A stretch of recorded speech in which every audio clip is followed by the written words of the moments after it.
cet atelier, Madame le ministre de la Jeunesse a voulu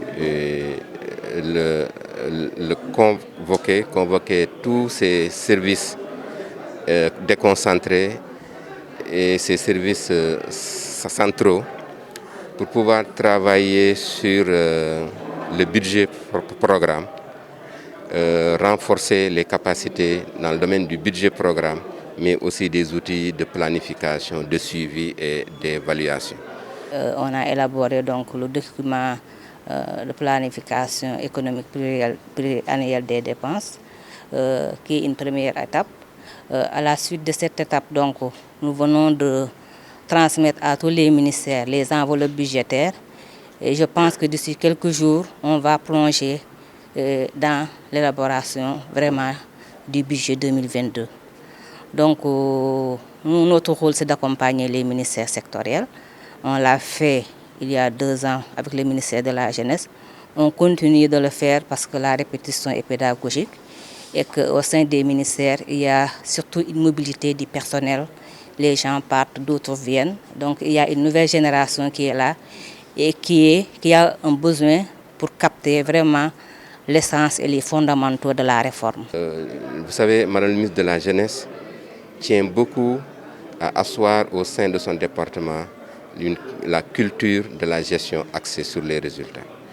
Elle tient véritablement à ce que la performance soit tout le travail de ces services soit sous-tendu par une volonté de vraiment réaliser de la performance dans la poursuite des objectifs qui lui sont assignés.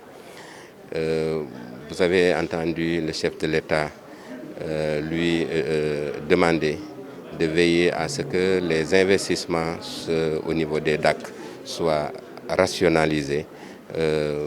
Mais Madame le ministre souhaiterait qu'au-delà des DAC, les maisons de la jeunesse, la citoyenneté et vraiment toutes les autres réalisations au niveau de son département puissent, en tout cas que les cadres du ministère puissent veiller à ce que véritablement les résultats soient à la hauteur de l'importance des investissements consentis.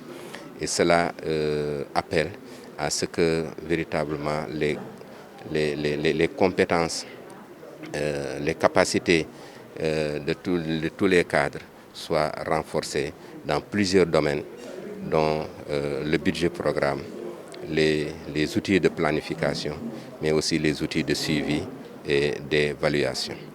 Et dans ce travail, elle a demandé l'appui, l'expertise du ministère des Finances et du Budget, mais aussi du ministère de l'Économie, du Plan et de la Coopération.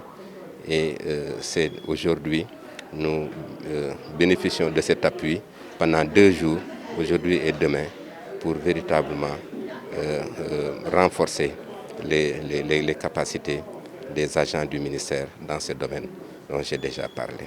Du budget 2022. Donc, notre rôle, c'est d'accompagner les ministères sectoriels. On l'a fait il y a 2 ans avec le ministère de la Jeunesse. On continue de le faire parce que la répétition est pédagogique et qu'au sein des ministères, il y a surtout une mobilité du personnel. Les gens partent, d'autres viennent. Donc, il y a une nouvelle génération qui est là et qui a un besoin pour capter vraiment l'essence et les fondamentaux de la réforme. Donc c'est pour ça que nous sommes là, pour accompagner les ministères et renforcer leurs capacités en tout cas. Comme je l'ai dit, ça ne va pas se terminer cette année-ci parce que les réformes, ça dure depuis 2012. On essaie, on se réajuste et on va continuer à se réajuster en tout cas pour avoir un système parfait et des réformes budgétaires parfaites qui satisfont tout le monde.